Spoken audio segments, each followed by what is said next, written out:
Folks, y'all have heard me say numerous times, every election matters, especially local elections. Well, there's a big mayoral election taking place in Detroit on Tuesday. Lots of candidates running. One of the folks who's running is Mary Sheffield, council president. Of course, when you look at polling data, she's leading in the polls, but you know what?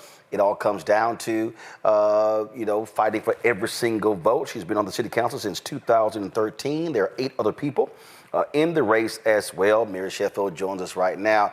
Good to see you again. I saw you a few weeks ago when I was in Detroit, picking up an award from the NAACP there. So y'all, of course, y'all didn't know backstage I was messing with her because she was going over her speech. I was like, just speak off the cuff. Just don't even read the speech. All right, glad to have you here. Why do you want to be mayor of Detroit? Well, thank you for having me, Roland. Always good to hear you, and I can't see you, but it's all good. I'm here. Okay, we can see you. Right. We can see you. We're good. All right. But I'm running for mayor because Detroit has so much potential, and we've made tremendous progress. I mean, everyone, not just in Detroit, but really around the country, has talked about and is seeing the resurgence of our city. But in the midst of that resurgence, there are still far too many neighborhoods. There's still far too many people who have not felt the growth and progress of our city. And as a lifelong Detroiter, someone who was born and raised in Detroit, I have a deep passion and love for our city. And I've served this city the last 12 years, working to lay the foundation to help the city emerge from the largest municipal bankruptcy in the country. I feel that it is my obligation to ensure that the growth and the momentum and the resurgence continues in a way that's equitable and that is actually touching more people here in the city of Detroit. So that's an important point because when we looked at a lot of the expansion that's taken place over the last 8 years, Mike Dugan has been the mayor. I've heard from people who say, hey, it's benefited developers, but not necessarily small businesses.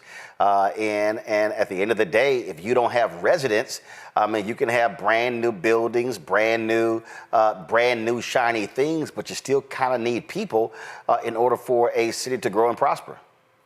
I wholeheartedly agree with you. And when we talk about actually taking Detroit to the next level and Detroit rising higher than what it is today, this next administration has to be focused on how do we actually get people to not just come and patronize our businesses, come to our downtown, but actually see themselves living in our city. And so my focus is going to always be how we build walkable, vibrant neighborhoods, how we creating a place where families once again can live in Detroit in order for us to grow our population and really take Detroit to the next level. Because as you mentioned, we can build buildings and invest in our downtown and midtown. But ultimately, if we want people to see themselves living here, raising their families here, growing our population, and attracting and retaining our young people, we have to go back to neighborhoods and housing and all of the social issues that I think are so important here in our city. You are there in the Midwest, and the reality is when you look at the numbers, you're losing people. They're leaving Michigan, Wisconsin. They're leaving these states, Illinois, Missouri. And so a lot of that is driven by economics. And so what is your plan to attract businesses to set up shop in Detroit that would supply the jobs, obviously for the longest, more than 100 years? It's been about the auto industry there in Detroit. But how do you look to diversify your economy there that will then attract people, attract homeowners? Yeah, well, let me first say Detroit's population has recently seen an increase after decades of decline. We just celebrated maybe about a couple of months ago another population growth for 2 consecutive years. So we are starting to move in the right direction. We are not any longer losing population. We're gaining, but it's not at the speed I think that we all want to see. And so for me to continue to attract different industries to Detroit, we have to make sure that Detroit is a business-friendly city. What we oftentimes hear is that it's extremely difficult to open up a business or for industries to move to Detroit because of red tape, because of bureaucracy. And if you go to other cities, they don't have to experience that much difficulty getting into city government and opening up those industries and businesses in their cities. And so we're going to work on improving the culture of how business is done in Detroit. Secondly, in order for these industries to come here, we got to have talented workforce. We have to have people who can fill those positions with the skills and the knowledges that they need. And so we're going to have a heavy focus on workforce development to ensure that we have the pipeline that is prepared for the industries that will come to Detroit. And then lastly, we pay some of the highest property taxes in the country in Detroit. And oftentimes we have to continue to offer incentives and abatements for companies and industries to come to Detroit because the cost of development is extremely high. And so we're working on achieving structural property tax reform and then also offering as many incentives as possible, whether it's our land and also other tools to ensure that we're incentivizing those industries to come to Detroit. You talk about those property taxes. Why are they so high? Well, they've always been high. We have tons of millages over the years that have continued to add to that cost. And I think for decades and really quite some time in Detroit, we've always experienced extremely high taxes. And it's always been a burden for our residents. And so we've tried year after year to try to reduce it.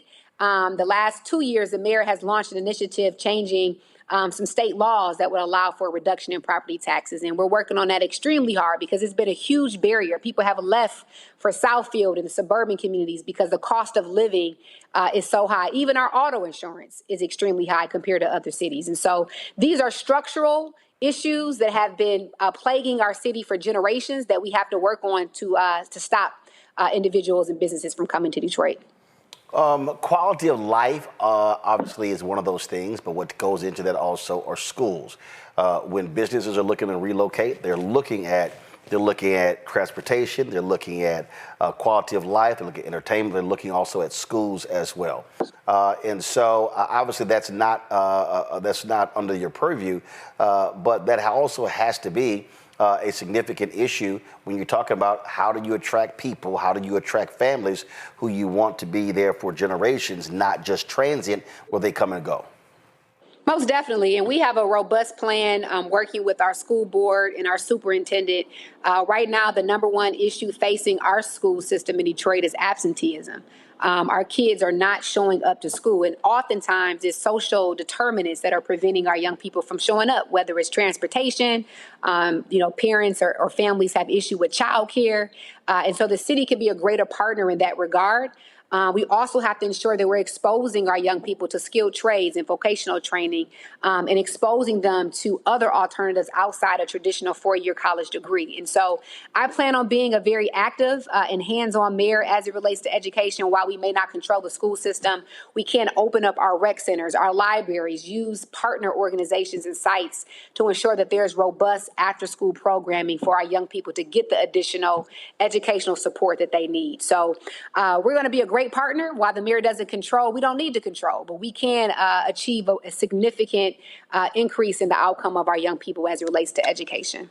All right, then. Well, that certainly sounds like a whole lot. I know you got to get back to campaigning. Early voting is taking place right now, right?